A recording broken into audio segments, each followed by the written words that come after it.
Y ya después, cuando empiezas a ver los siguientes, la calidad de la fuerza laboral, lo ponen en tercero.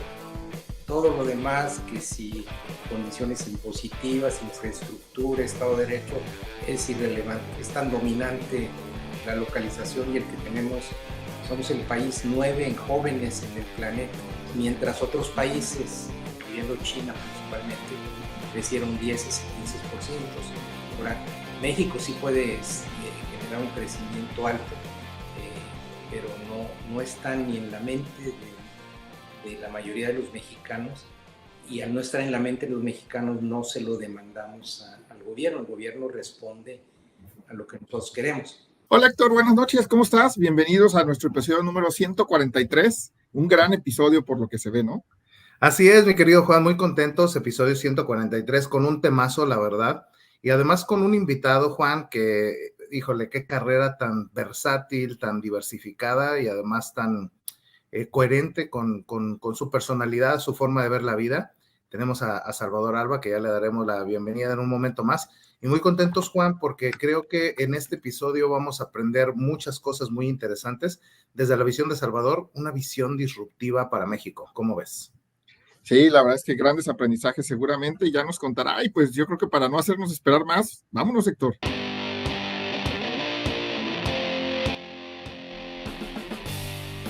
Bienvenidos a Grow Together, este espacio que creamos para desaprender, aprender, compartir y transformarnos juntos.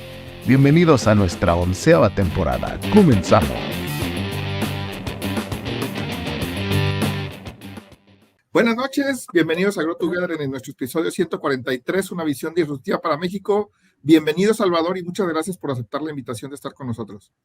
No, gracias Héctor y Juan por este momento de reflexión, ya tarde, pero creo que son buenos temas los que están planteando ustedes, y yo siempre he dicho que el hombre vivimos en el subconsciente, y generar conciencia es lo que nos permite redirigir nuestra vida, o si no, pues prácticamente nos va a llevar la corriente, y eso es lo que nos pasa a la mayoría de seres humanos. Sí, para quitarnos eso de vivir en el automático y del dejarnos llevar, ¿no? Buenísimo, pues un gusto nuevamente que estés por acá con nosotros. Héctor. Bienvenido, mi querido Salvador, la verdad decíamos antes de que entraras, muy contentos de tenerte por acá, un personaje y un líder sin duda admirado por muchos. Pues, antes de entrar en vivo por ahí platicábamos con Juan, de una gran admiración, un gran respeto por tu trayectoria obviamente y por un montón de resultados que has dejado en los diferentes roles que has tenido. Entonces, bienvenido, qué gustazo tenerte por acá. Gracias a los dos. Perfecto. Juan, ¿por qué no nos presentas a Salvador para quienes no lo conocen?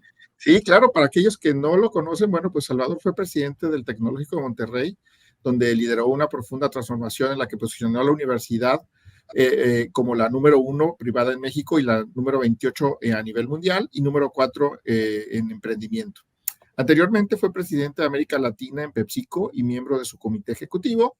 Es consejero, emprendedor, coach y autor de libros como Tu vida, tu mejor negocio, Empresa admirada, La receta y el libro de Un México posible, una visión disruptiva para transformar a México, con la coautoría de José Antonio Fernández, que bueno, será parte del tema de lo que estaremos hablando hoy.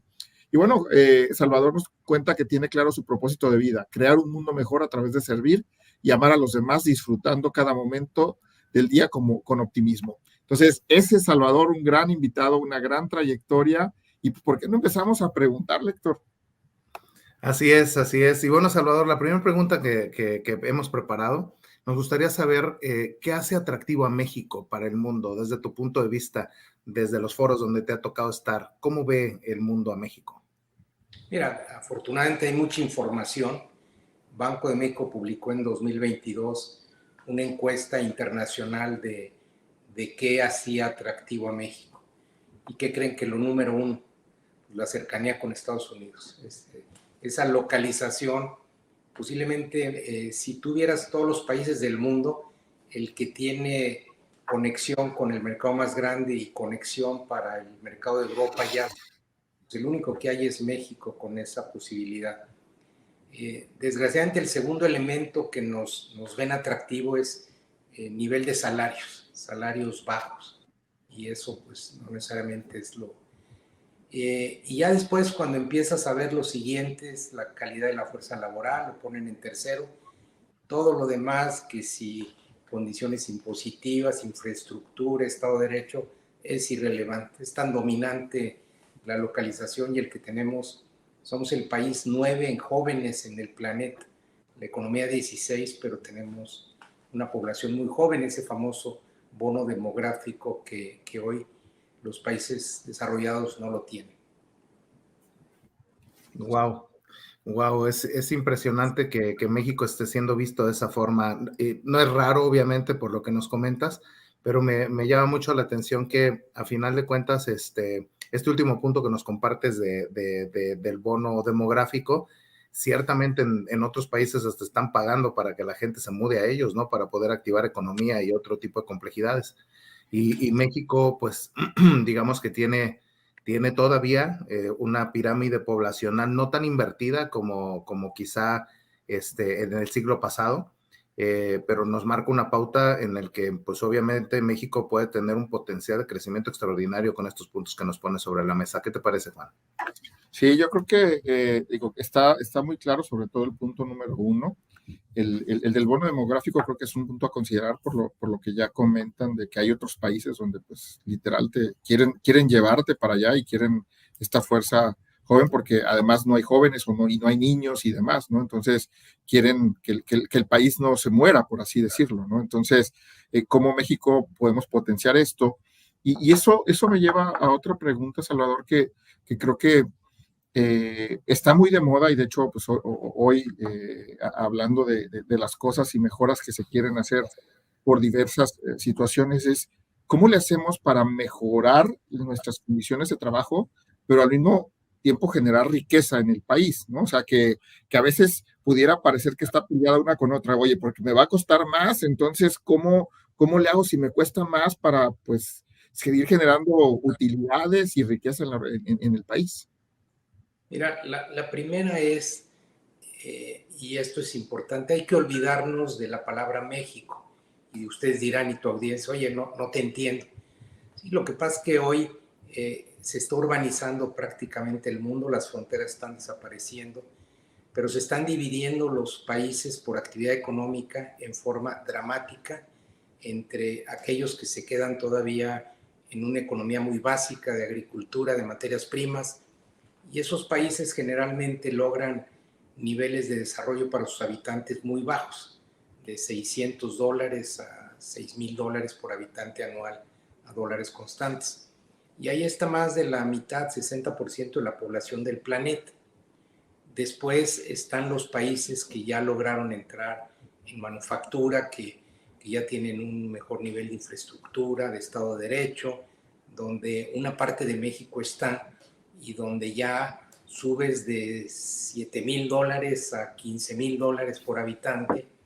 Y luego hay los que todos soñamos y los países que hablamos, los europeos, Estados Unidos, Canadá, algunos asiáticos, están de $15,000 hasta $100,000 por habitante, lo que le llamamos esta economía del conocimiento, de la innovación, pero ahí está todavía la población, desde el punto de vista de población es la más pequeña, posiblemente está el 15% de la población del mundo.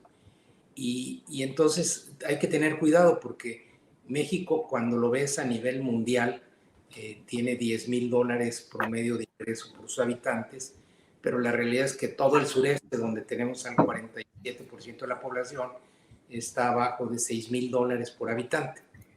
Y el DF pues, es la única economía que está en el conocimiento con $26,000, la Ciudad de México, y luego el norte pues ya está arriba de $10,000, $12,000, y Monterrey, uno de los más altos, que es $17,000. Pero entonces tienes muchos estados, mucha población que está en $3,000 y algunos muy poquitos que están en $17,000, dando una media de $10,000, que nos pone como el país 70 en el mundo. Es decir, somos la economía 16 en tamaño, pero en el promedio de ingreso por habitante somos la 70. O dicho de otra forma, hay 70 países mejor que nosotros. Entonces, hoy no puedes hablar de México porque es un mosaico. Y ese es el mosaico que hoy nos duele, porque hablamos de que hay un México atrasado, pero nos olvida que el mundo está atrasado, que todavía de la población mundial hay 1.600 millones de gente, la mayoría viviendo del campo.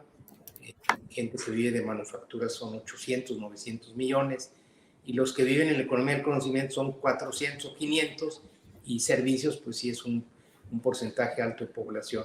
Entonces, ese es como el planeta va evolucionando, pero se nos olvida que esos procesos tardan cientos de años en evolucionar. Todavía se recuerdan cuando nos descubrieron hace 600 años, pues estábamos todavía en pirámides y ellos ya andaban en el Renacimiento. Entonces, hay que entender que la evolución del ser humano lleva más tiempo que lo que dura la vida de muchas generaciones. Entonces hay que entenderlo en ese sentido. Y sí, México todavía sus condiciones de trabajo, cuando te comparas con los países del OECD, pues tenemos una calificación del 0 al 10 del 0.4. No llegamos ni a 1.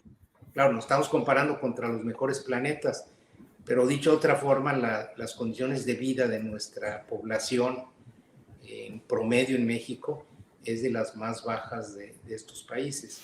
Es decir, somos de los que tenemos todavía jornadas de 48 horas, la calidad de ciudades que tenemos por la forma horizontal que nos desarrollamos le lleva tráficos en algunas ciudades hasta de 1 hora, 2 horas a las personas, los permisos para la mujer.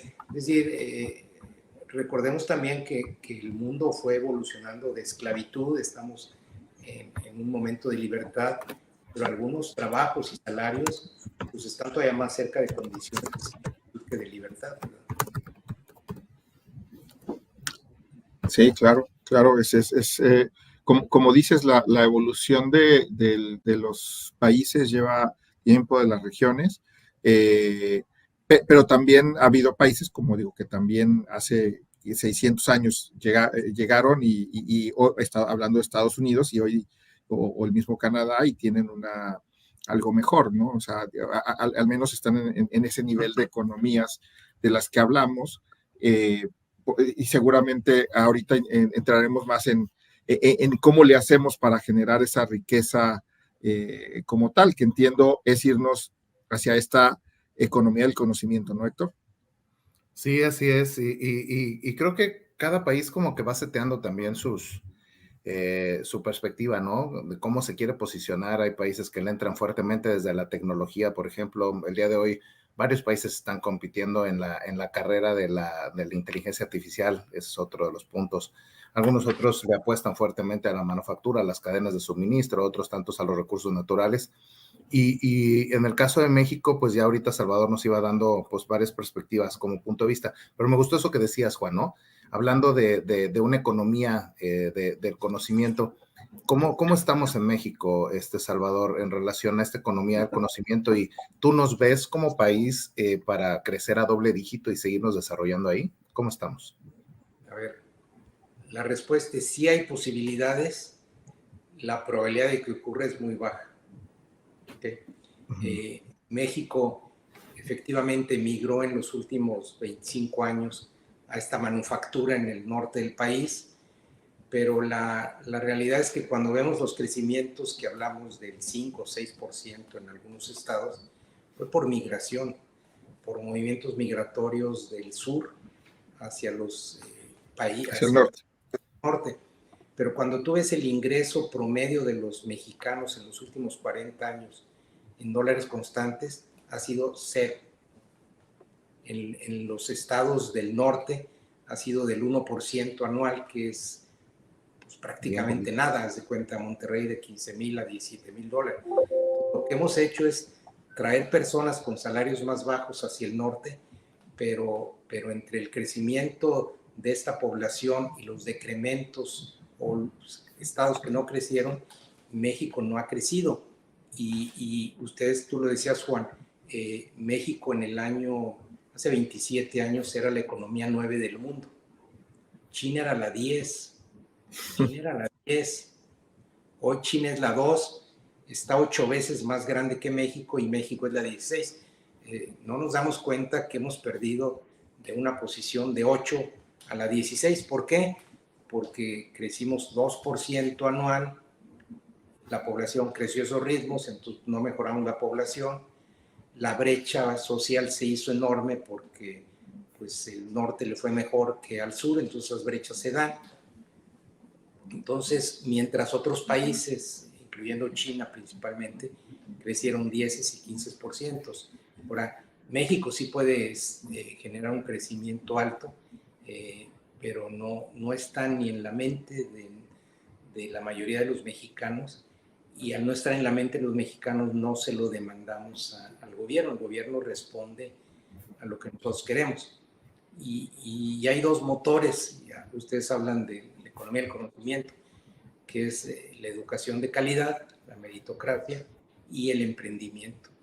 México es uno de los países con más nivel de energía de emprendimiento, de emprendedores, pero la inhibimos tanto el sector privado, el gobierno, los sistemas bancarios, y por eso tenemos una economía informal. En casi todos los países que admiramos, sobre todo los asiáticos, tú puedes abrir un negocio en 2 minutos por internet. 2 minutos por internet. Entonces, en México hoy posiblemente hay 8 millones de potenciales emprendedores jóvenes que podrían mañana abrir una empresa. Que 8 millones es el 2% de la población, no es mucho. Vamos conservadoramente, que 1 millón abriéramos una empresa porque los fomentamos, porque los ayudamos, porque lo que sea. Y cada uno en promedio en México generan 3 empleos, todavía de salarios bajos, pero serían 3 millones de empleos. Hoy generamos con mucho esfuerzo 700,000 empleos, entonces con eso sí generas crecimientos del 10%. Pero ¿qué tienes que hacer? Los emprendedores, hacerlos los héroes. Y si al mismo tiempo haces que la educación de calidad sea el motor y empiezas a becar a los mejores alumnos para que vayan a las mejores universidades y creas un movimiento como lo hizo Corea y muchos, pues casi todos, el mismo China mandaba 600,000 chinos a estudiar al extranjero, los vemos por todos lados, la India, Corea, y al mismo tiempo en todos estos países invitaron a universidades de investigación a irse a sus países. En China hay más de 40 universidades. ¿Sabes cuántas universidades de investigación extranjeras hay en México? 0. Entonces, el discurso nuestro, si lo oyes todo el día, es el nearshoring, invitar a fábricas. El discurso de los asiáticos era invitar a universidades y centros de investigación, incluyendo el mismo TEC. Yo cuando nos ofrecieron no solo el edificio, nos ofrecieron cada profesor investigador que aceptaban ellos, le daban el salario, y un muy buen salario y casa. Y lo que ellos querían es que la transferencia tecnológica de estos investigadores la llevaran al mercado en China. Entonces, esto que hicieron ellos, lo hicieron cuando nosotros nos subimos a la economía de manufactura, y ellos, pues la de manufactura se le empezaron a delegar a Vietnam y a Malasia, y se empezaron a subir a esta economía. Nosotros no nos dimos cuenta que ahí debimos de habernos subido. Sí. Y todo digo, si no abre la fórmula para México, es una economía de libre mercado, fomentando el emprendimiento y una buena educación. 2 temas que no están en la mente. Cuando yo les digo que abrir un negocio en 3 minutos, ¿por qué existe corrupción en México? Pues porque el emprendedor tiene que pasar millones de gentes o gestores en el gobierno, y si detonaras eso por digitalizar la economía, hay un cuadro que a mí me encanta que dice digitalización y percepción de corrupción, y hay una correlación de más del 97%. O dicho de otra forma, los países más digitales tienen índices de corrupción, y México es uno de los países menos digitales, está en el lugar 70, índice de corrupción, y nadie está diciendo, oye, hagamos un gobierno digital, además de que nos vamos a ahorrar un dineral de gestores. Oye, Salvador, pero en lo que nos conviene, porque, por ejemplo, todo el sistema tributario y de recaudación, el SAT, por ejemplo, yo he escuchado que de los mejores sistemas digitales de recaudación de impuestos, ya con facturas cifradas de punto a punto, ¿cómo se llama? Todo ya te llega directamente a tu buzón tributario. Claramente, lo decíamos al principio, donde está el foco de los países eventualmente es donde se va desarrollando. Pero de ahí en fuera, bien lo dices, muchas oportunidades. Claro, lo que pasa es que tú necesitas una base de datos ciudadano que los países varían. En el caso de China es la parte visual de la cara, en la India es la iris, y en ese momento tú no tienes que meter ningún papel. Tú como ciudadano estás identificado y no tienes que llegar a una secretaría a abrir un papel, Tal cual. que operas. Hoy cada uno, lo que tú dices, el SAT opera y opera con un sistema buscando recaudación fundamentalmente, ¿verdad? Pero trata a un pequeño emprendedor que saque una firma digital, una cita, que vaya al banco, un notario. Pues, cuando decimos están en la informalidad, la pregunta es ¿por qué no simplificamos la formalidad? Sí, tal cual. Sí, ya sobre eso se diversifican un montón de temas que podrían entrar ya en eras digitales, como bien lo decimos, con elementos disruptivos. El día de hoy ya empezamos a ver países que empiezan a pensar en el blockchain como parte de su sistema de administración de gastos de los gobiernos federales, ¿no? En donde, pues, evidentemente, si se quiere erradicar la corrupción, el día de hoy la tecnología ya te pone N cantidad de herramientas para que puedas hacerla, pero obviamente ahí hay un montón de intereses y bien lo dices, el foco de los líderes políticos de los países que eventualmente envían la agenda a otro tipo de temas más convenientes. Así es. ¿Qué opinas, Juan?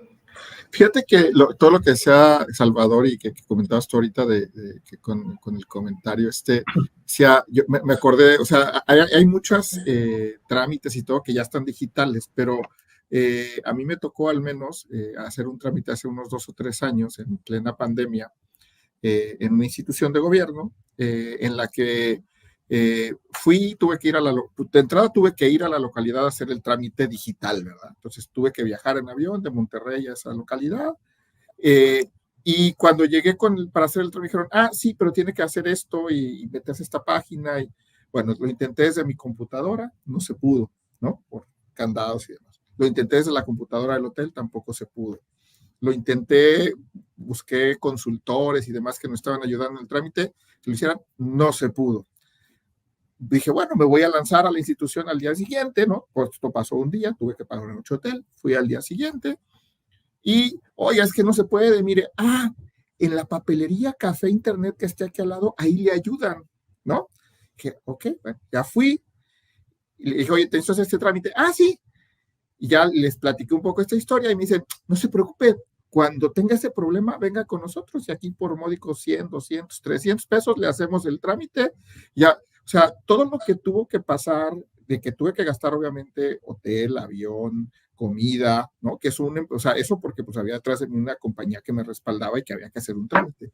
Pero cuando eres un emprendedor, que hagas todo esto, que tienes que hacer todo eso, a pesar de que está digital todo, hombre, o sea, la verdad es que nada más le ponemos piedritas al emprendedor para que pues siga en la informalidad, porque a lo mejor sigue siendo emprendedor, pero pues sigue siendo informal porque es menos complicado, ¿no? O en misma pandemia, plena pandemia, sacar una firma digital era lo más complicado que había por los tiempos y los horarios. Entonces, sí, creo que si bien hemos avanzado, aún seguimos impulsando un poco esa parte de la corrupción y de por esos módicos 100, 200 pesitos que tuve que pagar, me pudieron ayudar con un trámite que en otro país, como bien lo dijiste, ni siquiera desde tu computadora, desde tu celular lo puedes hacer, ¿no? Y hoy, pues, no queremos todavía estar ahí y entonces por eso nos cuesta este trabajo, ¿no? Y por eso países como China, ayer o antier lo platicábamos acá en la oficina, pues es que países como China copiaron un poco el modelo que en algún momento copiaron los japoneses, ¿no? De ir, copiar, y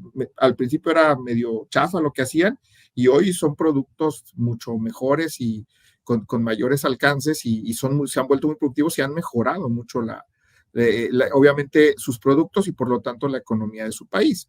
Ahora, Salvador, me lleva esto a otra pregunta. Entonces, si tenemos todos estos impedimentos o estas formas de no generar esa riqueza, pues ¿cómo poder hacerle para que el ingreso per cápita en México pueda crecer realmente y no sea de estos o entre 0 y el 1% como tal, y que no sea por migración, sino por otros medios.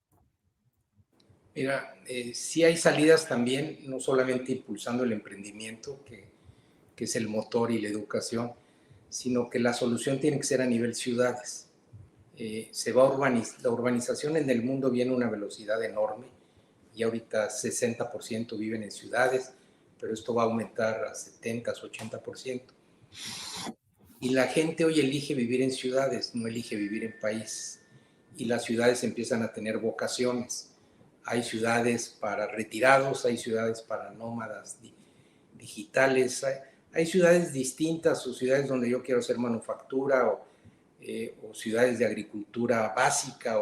Entonces, cada ciudad requiere una dinámica y lo que tenemos que hacer nosotros es empezar a crear islas de prosperidad en nuestros distintos estados. México tiene una parte que me parece que ha sido muy mala. Nuestro territorio es demasiado grande y al ser demasiado grande hemos querido urbanizar todo y entonces imagínate darle infraestructura a todo el país y los países con tamaño de tierra pequeño como Israel, como Singapur, como el mismo España, pues logran economías muy grandes en espacios pequeños. Entonces, México en realidad tiene que empezar a vivir en ciudades incluyentes, verticales, para ser eficiente.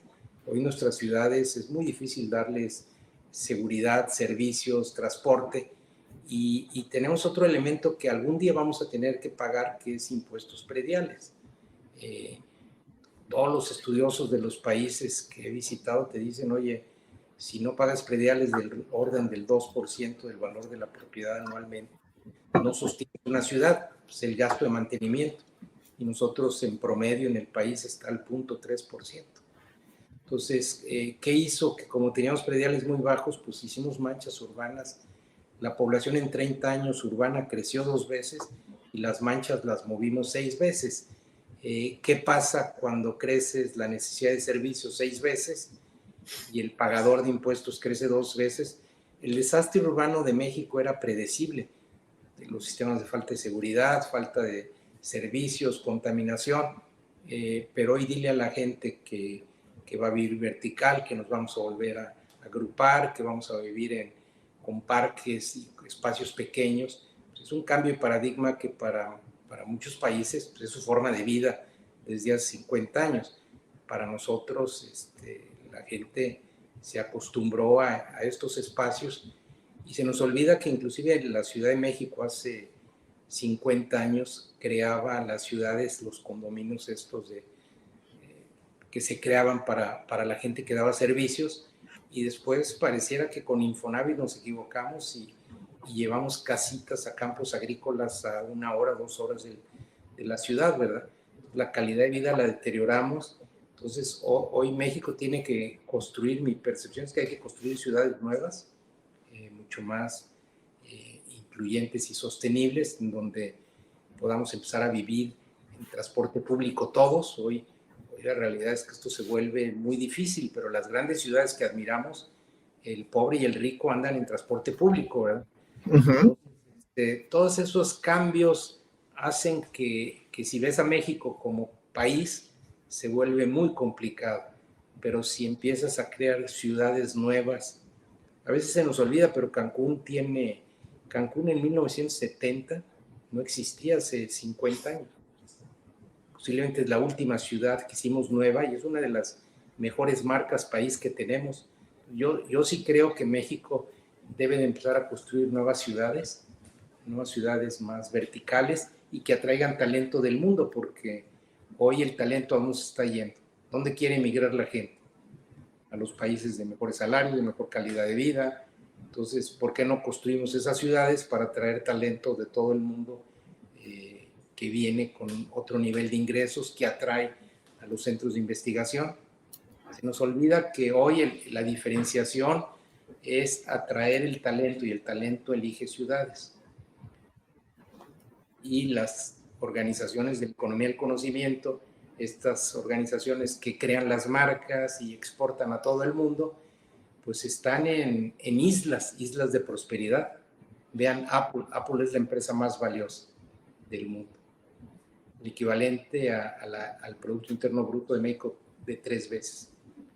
Pero está en Cupertino una población de 100,000 habitantes. Es decir, es una isla de prosperidad. El ingreso por habitante en este lugar es casi $200,000 por habitante.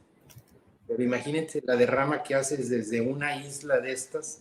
Entonces, un país es tan fuerte como su capacidad no de crear economía interna para su población que vive ahí, sino que tiene la capacidad de exportar no solo fuera de su lugar, sino a todo el mundo. Pues si creas estas islas de prosperidad, genera una derrama enorme, y eso es los países que están entrando en la economía del conocimiento. Requiere ciudades muy divertidas, muy seguras para vivir, y atractores de talento. Y México lo tiene.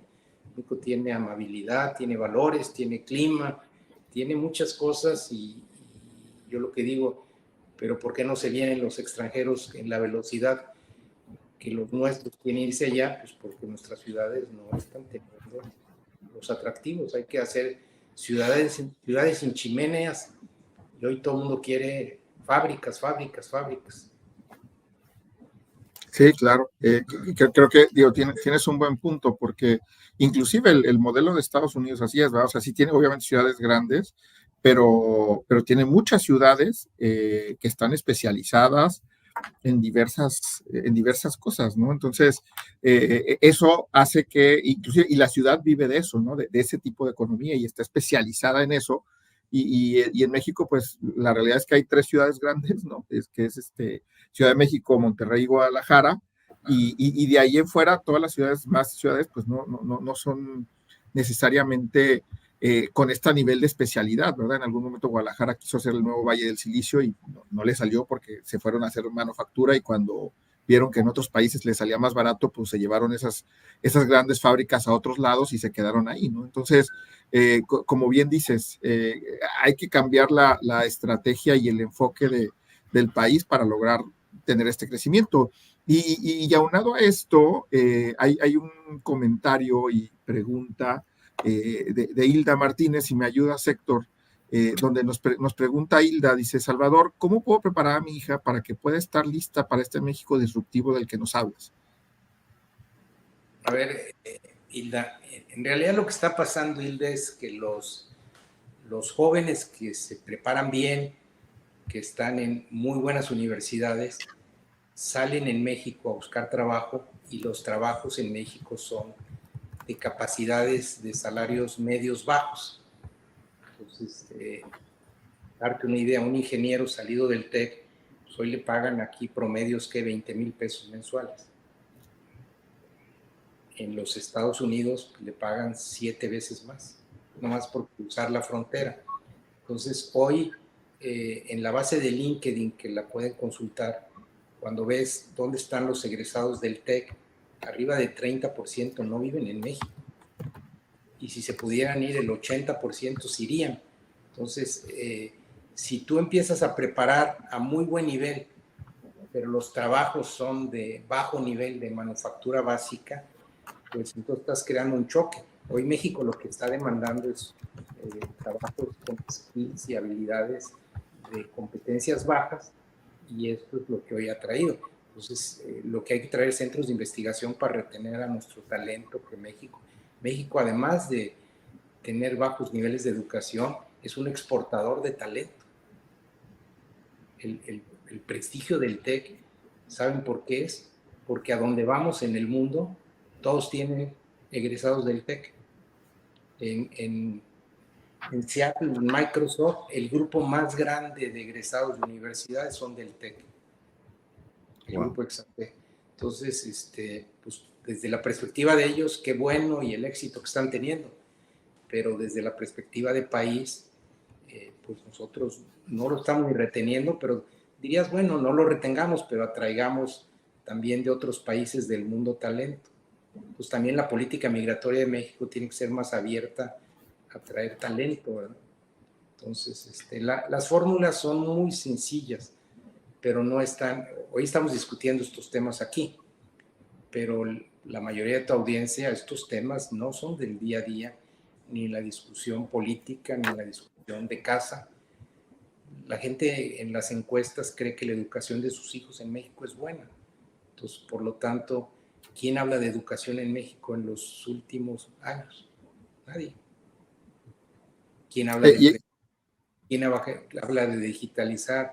¿Quién habla de concentraciones urbanas? Son los temas, y son los temas que determinan cómo te va a ir. Entonces, si fuéramos por el camino correcto y todos estuviéramos presionando en esta dirección, México le va a ir muy bien. Por eso lo que yo digo es, no podemos corregir México global, pero sí podemos corregir ciudad por ciudad localmente, los empresarios. Y se está dando el movimiento. Se está dando este movimiento. Yo estuve la semana pasada, bueno, este sábado estuve en Hermosillo con los empresarios y tienen un movimiento de Hermosillo, cómo vamos con las autoridades, y están tratando de ver cómo reconfiguran Hermosillo, y voy la próxima semana a Cabo San Lucas, que hay un proyecto Región Mar de Cortés y también están trabajando, y en Monterrey hay un proyecto para conectarnos más con una ciudad más de Texas. El Bajío también tiene un agrupamiento del Bajío. Si hay esfuerzos de las ciudades, lo que hay que hacer es acelerarlos.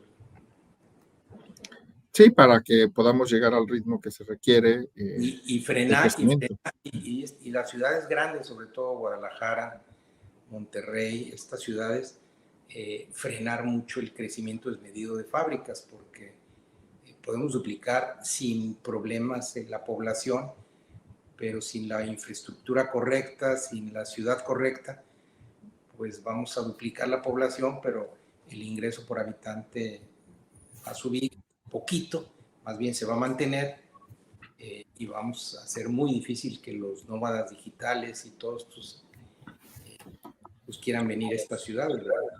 Sí, seamos atractivos para ellos, ¿no? De hecho, hace poco también alguien me preguntaba, oye, fíjate que una persona va a venir a hacer sus prácticas acá, es un chef, ¿no? Y, oye, ¿lo puedes dar hospedaje? Le dije, pues con mucho gusto le podría dar hospedaje, nomás que al lugar donde va a ser chef, sus prácticas se va a tardar 1 hora y media en llegar, ¿no? En transporte público, obviamente, porque pues, viene de otros años. Entonces, ¿cómo? ¿Tanto? Sí. ¿Por qué? Pues por las distancias, por todo este tema del crecimiento desorganizado y desordenado de ciudades, que pues nos tiene así, ¿no? Y además la carencia del transporte público, como bien dices, en otros países es impresionante que sí, todos, a lo mejor todos tienen que caminar 3, 4 cuadras para tomar el camión o el metro para ir a su trabajo y de regreso, pero es de una calidad que no se duda, y de una seguridad también importante, ¿no? Entonces, sí, sin duda grandes retos, ¿no, Héctor? Sí, así es, Juan, así es. Y hace ratito, justo Salvador nos empezaba a hablar sobre el nearshoring, ¿no? Me gustaría retomar ese tema porque, como bien decía Salvador, el día de hoy pareciera ser la apuesta hasta única, ¿no? Desafortunadamente, que al menos la cúpula política de México está viendo como un agente de crecimiento para el país. La pregunta que quiero hacerte es, ¿tú ves al nearshoring como una estrategia sustentable? A ver, indiscutiblemente, sin que hagamos nada, se va a duplicar la base de manufactura en los próximos 10 años. Sí. En México somos, de todo el mercado mundial de manufactura, somos el 2.5%, y la economía de México es 1.2%. Entonces, dada la localización y esta mano de obra, se va a duplicar. El tema es que si no lo ordenamos, pues se nos va a venir pues, toda la población del sureste a ciudades mal planeadas, a manchas urbanas desmedidas, y lo primero que tú tienes que hacer es pues, lo que hacían los chinos. Primero se hacían las ciudades y después movían a las personas. Nosotros estamos poniendo las fábricas primeros y después pues a ver por dónde vienen las personas. Sí. Entonces, y por otro lado, todas estas personas que vienen legítimamente por un trabajo en las ciudades del norte, pues no contribuyen con sus impuestos a una educación, a servicios de calidad, etcétera. Lo que yo les decía, el predial representa el 4% de los gastos de los municipios en el país, y en casi todos los países es el 60-70% su ingreso. Entonces, es bien fácil decir, pues que se vengan las fábricas y ponemos. Sí, nomás que la pregunta es, y cuando el ciudadano empieza a exigir servicios con esos impuestos que paga localmente, pues no da. ¿Qué haces tú? Pues cuando tú tienes una fábrica en el sector industrial, pues ¿qué haces? Pues primero yo expando la capacidad, después creo el mercado. Nosotros estamos abriendo las fábricas a mayor velocidad y las ciudades se van a congestionar terriblemente. Entonces también hay que poner cordones para bloquear al menos algunas ciudades y crear los espacios, ¿verdad? Pero pues somos muy oportunistas y en el oportunismo sí hay cosas buenas, indiscutiblemente. Se va a dar, pero yo lo que digo es, nuestro discurso debería ser, México está preparado para la economía del conocimiento, traigamos centros de investigación y pegamos de a eso, porque cuando lo decimos no las creemos. Yo recuerdo Querétaro cuando empezó a decir aeronáutica, pues estaba muy alejado, pero se lo creyeron y llegó, ¿verdad?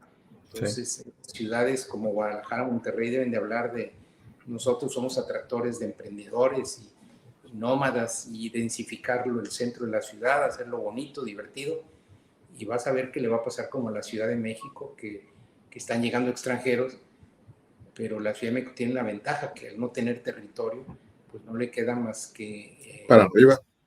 Para arriba, exactamente, y muy divertida y atractiva, y es la ciudad que está en $27,000 por habitante, cuando México está en la media de 10,000 y Monterrey de 17. Entonces, esa sí es una economía del conocimiento y es la única ciudad en México que está emigrando a ese nivel, ¿verdad?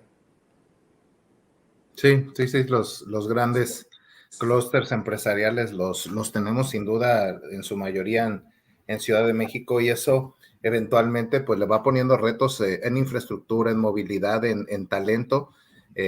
Juan y yo participamos en varios foros ahí de recursos humanos y se habla mucho de la guerra del talento y más obviamente en ciudades tan complejas como Ciudad de México, y me llama mucho la atención que eventualmente el pensar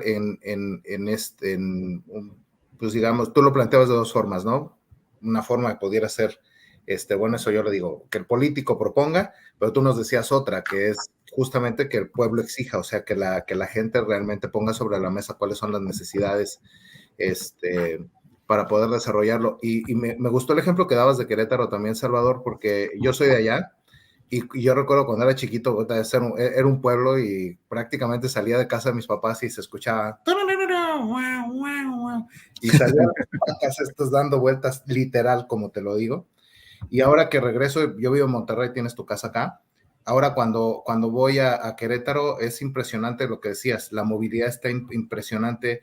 Juan va seguido allá por viaje también y el tráfico ya alcanzó niveles de Ciudad de México, porque obviamente además la zona metropolitana de Querétaro es una zona muy pequeñita, pero como dices, el corredor industrial para la salida a México, ahí hay un hub enorme. Para la salida a San Luis Potosí y hacia Guanajuato, otro hub enorme. Entonces, el día de hoy, carreteras que no tenían tráfico, mi hermano trabaja justo en el hub de Guanajuato, allá ¿cómo se llama? Iturbide, así es. Y pues me dice luego se avienta tramos impresionantes de tráfico porque ya hay muchísima movilidad hacia allá. Entonces, creo que esta combinación entre sí que obviamente no podamos tener un líder que tenga esa visión de empezar a ver a México con ese potencial y abrir esas oportunidades, pero también por ahí ya nos compartías algunos puntos con Hilda de como ciudadanos, como papás, como personas de a piso, también en qué cosas podemos nosotros pues obviamente promover o colaborar para que este escenario se dé. ¿Qué te parece, Juan? No, muy interesante. Y fíjate que antes de seguir comentando, pues digo, para darle pie a la audiencia, por aquí también hay otra pregunta interesante de El Chato, ¿no? Dice, hola Salvador, ¿ves a México como un clúster de tecnología para aprovechar la cercanía con Estados Unidos o en qué otro mercado podemos ser ganadores? A ver, lo que insisto es no pensemos en México. Por ejemplo, Monterrey sí puede conectarse con Texas, Texas es una economía del doble de tamaño de la de México. Y si nosotros conectáramos Austin, San Antonio, Dallas, Houston con Monterrey, somos ahí de esas ciudades el 4%. Entonces, sí hay que hacer clústeres, pero clústeres naturales con quien corresponda. Miren, las ciudades más innovadoras del mundo, bueno, Silicon Valley sin duda es la meca. ¿Saben cuál es la característica número 1 de estos lugares? Que la mayoría de su población no nació ahí. En Silicon Valley el 80% vienen de fuera. Entonces, cuando tú llegas a esos lugares, pues no te sientes extraño, porque todos son extraños. Entonces, las ciudades en donde la mayoría de gente es de tu misma región o nacieron ahí, pues lo que no están creando es esta diversidad, este lugar divertido. Sí, ¿qué es lo que está pasando en Ciudad de México en algunas zonas?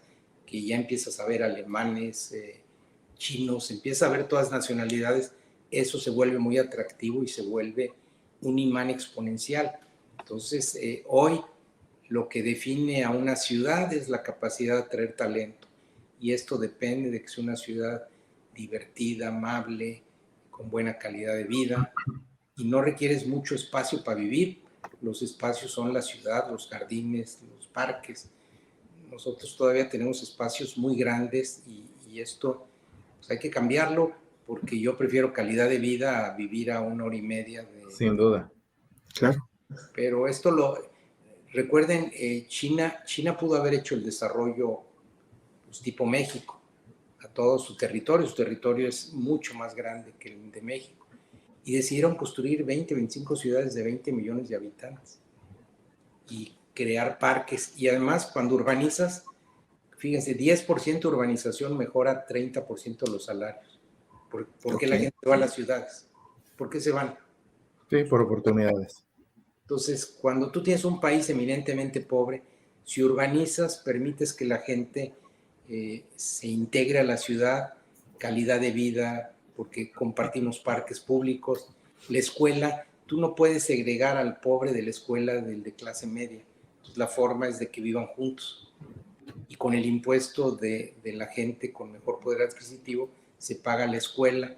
Y cuando el muchacho de bajo nivel tiene al buen maestro de la escuela pública, pero junto con todos los niveles sociales, se da la movilidad social.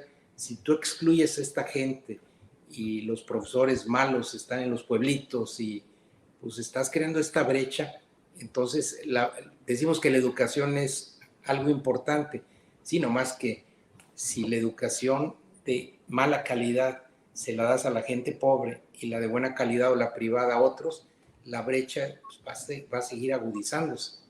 Entonces tenemos que aprender a vivir todos los estratos sociales ordenadamente juntos, el que da servicios, el que los recibe, y ese es así se diseñan todas las ciudades, no excluyen. Nosotros creamos ciudades que excluyen y no nos damos cuenta porque pues, todos dicen, pues así lo viví hace 20 años, 30, 40, 50 años. Entonces, México se equivocó, hay que corregir ese camino, construyendo nuevas islas de prosperidad sustentables e incluyentes.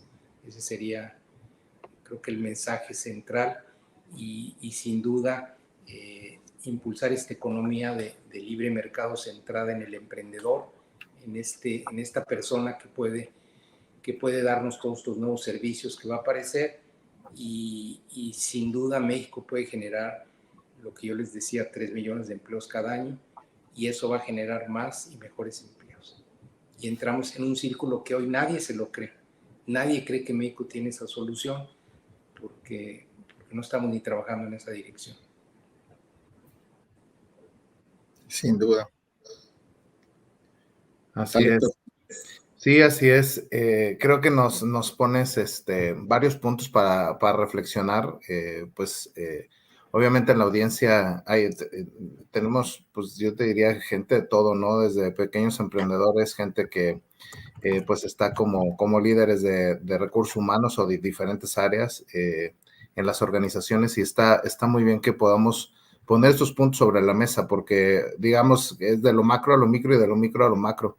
Eventualmente el ver las organizaciones desde este punto de vista, como bien dices, pues también puede abrir oportunidades que se den en lo privado y que eventualmente puedan salir hacia la parte pública, ¿no? Y ya para ir cerrando, Salvador, me gustaría a lo mejor ampliar un poco la respuesta que le dabas ahí al Chato. ¿En qué otros ejes ves tú que nuestro país se pueda crecer o desarrollarse para irse a ese siguiente nivel? Mira, ¿se acuerdan que les decía? Piensen que el planeta es un pastel de 8,000 millones de seres humanos. Uh-huh. Y en esos 8,000 millones de seres humanos hay 600 jubilados o retirados, donde estoy yo en esa lista, ¿verdad? Y muchos de ellos lo que quieren es encontrar un lugar donde vivir, con buen clima, con buenos costos, con seguridad. Imagínense cuántas ciudades podíamos construir nosotros para los retirados, para 5 o 10 millones, son 650 y esta población va a aumentar. Ahora, hay 500 millones de emprendedores que hoy pueden emprender desde cualquier lado, lo vivimos en la pandemia, y que muchas empresas les permiten hacerlo. Hay 25 millones, se estima, de personas que hacen apps y que las venden a través de Apple. Y se estima porque al no ser empleados de Apple, pues no sabemos cuántos son. Imagínense que de repente hubiera 2, 3 millones de estos nómadas digitales que vivieran en ciudades de México. Ellos quieren ambientes diferentes y bares y playas y montañas y deportes. Bueno, pues creemos lugares para ellos. Turismo, no nos acabamos el turismo aquí en México. Sí. No nos acabamos el turismo. La realidad es que ahorita que a México lo regresaron a categoría 1, yo ya veo un movimiento para que los vuelos de los americanos, sí, en lugar de pasar por Ciudad de México, que es un problema, pues se vayan a playas. Pues yo sí les puedo decir que el turismo, si lo hacemos bien, va a duplicar la base y el turismo genera mucho empleo. A lo mejor no es empleo de salarios altos, pero si logramos que muchos de esos turistas se empiecen a comprar casas y departamentos también en las playas, pues generamos un nuevo mercado también para ellos. El mercado de segunda casa en Estados Unidos es enorme. Imagínense que tomáramos el 5 o 10% de las segundas casas de los americanos, pues sería enorme. Indiscutiblemente en manufactura tenemos que todo el planeta va a cambiar, la energía fósil va a ir desapareciendo y el mundo no es sostenible si no le entramos a energías limpias. Y van a ver ustedes, se van a requerir las fábricas que vengan a México, si no vienen con energías limpias, no van a querer venir porque va a haber presiones del consumidor. Entonces, imagínense en todo Sinaloa, Sonora, todo esto, que tengamos parques de energía limpia y solamente aceptemos industrias de energía limpia.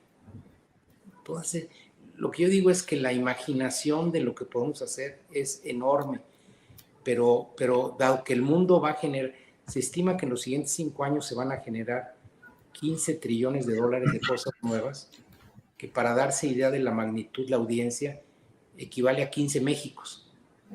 Wow. Y no es que va a crecer, se van a morir, la mitad de ese va a venir de negocios que se mueren.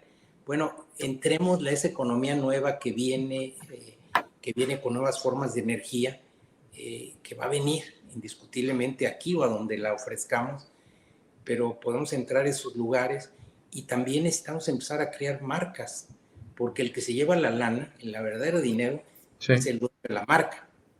Los que nos dan la manufactura nos mandan las materias primas, le damos un valor agregado, pero el verdadero valor se lo lleva el dueño de la marca.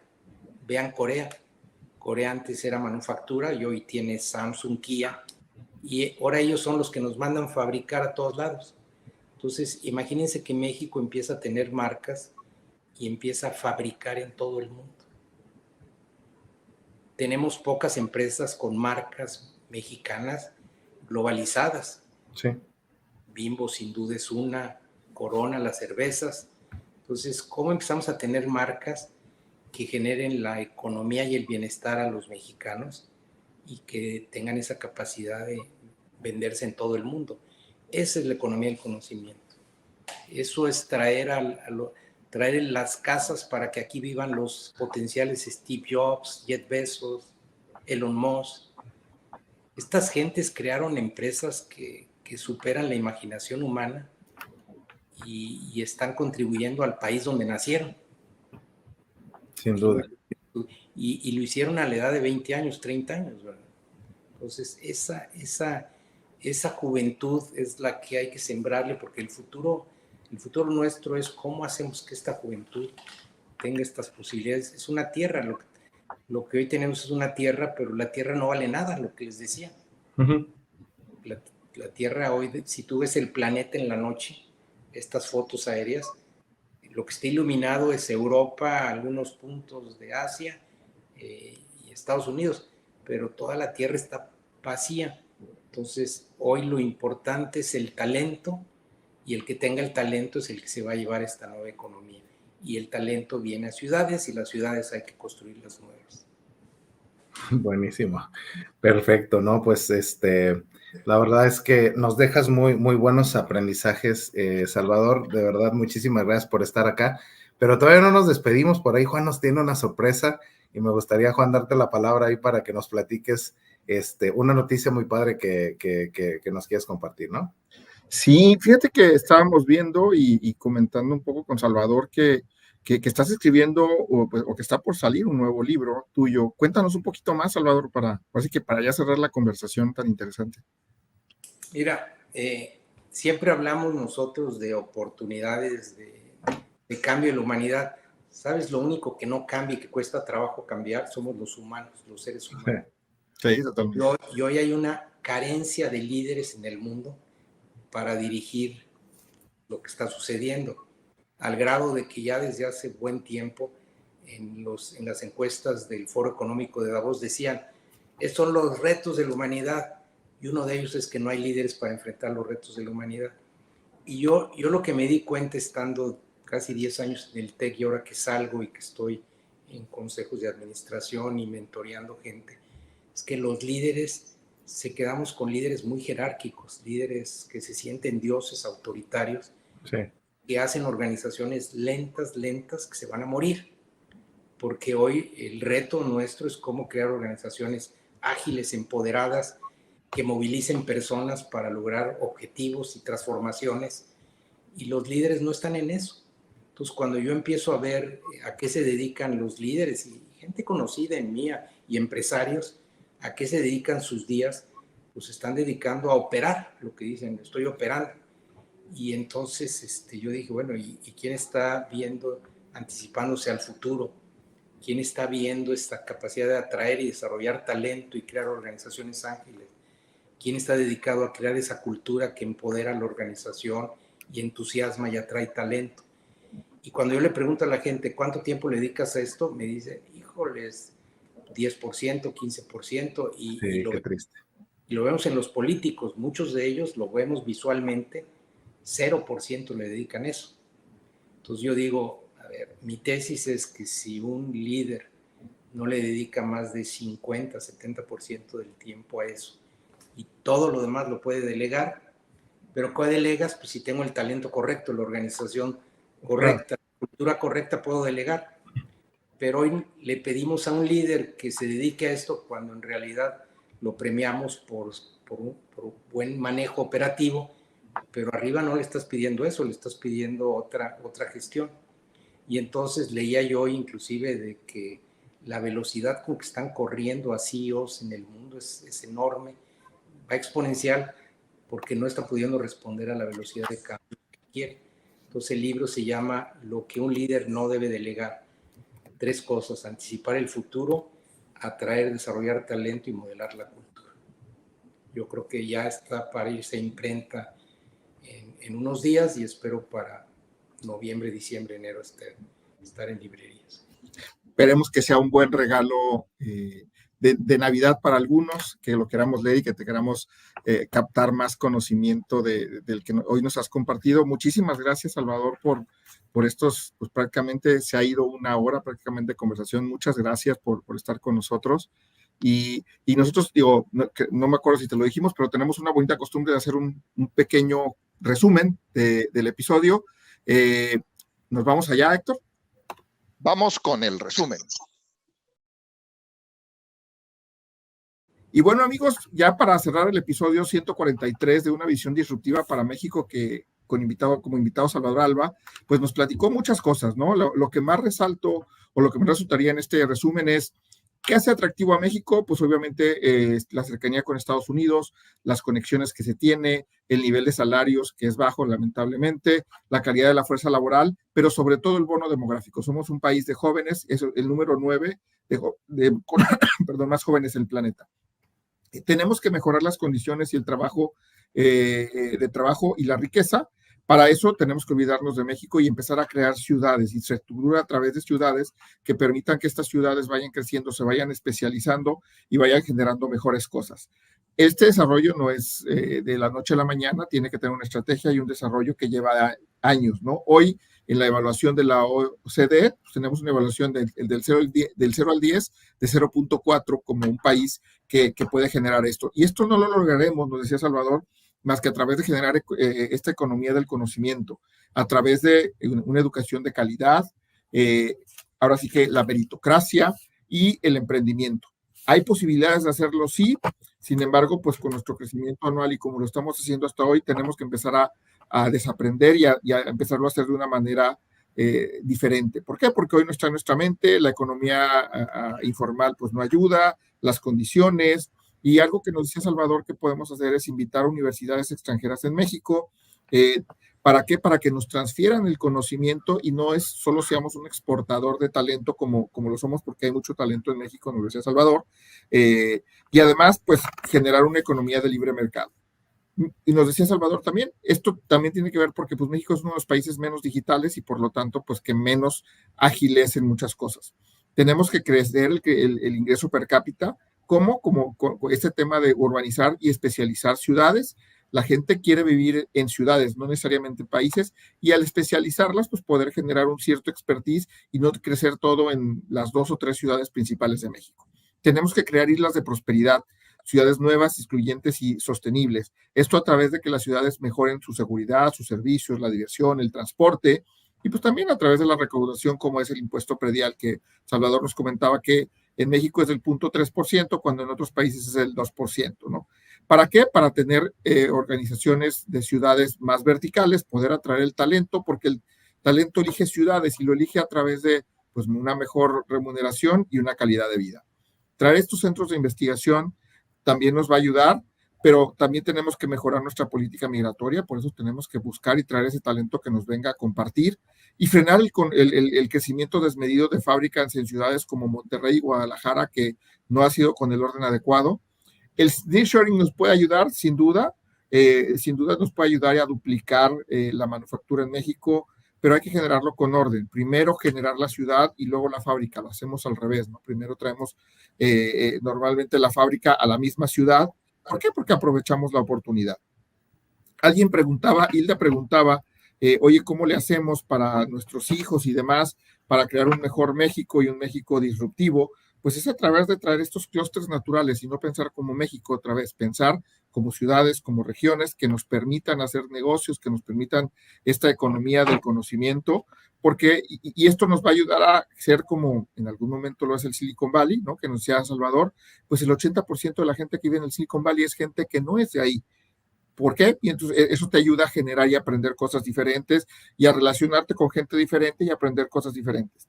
Un dato importante que me parece comentar es, cuando creces 10% la urbanización, trae un 30% de mejor ingreso. Entonces, eso sin duda, pues es todo lo que todos queremos, porque hoy lo que hemos hecho es, pues los del sur vénganse para el norte, porque acá hay más lana y pues acá les pagamos mejor, pero el sur sigue en las mismas condiciones, ¿no? Podemos generar 3 millones de empleos cada año. Y finalmente nos platicaba Salvador algunos ejes del crecimiento. Pues los ejes del crecimiento es crear lugares para todos, crear estos nichos, crear marcas, crear este conocimiento que se quede acá para aprovechar. Oye, hay gente que se quiere jubilar o que está jubilada en México o que está jubilada en otros países. Oye, ¿cómo lo atraemos? El turismo, los creadores de aplicaciones, los creadores de emprendimiento, todos esos traerlos a México. ¿Por qué? Porque lo importante es el talento.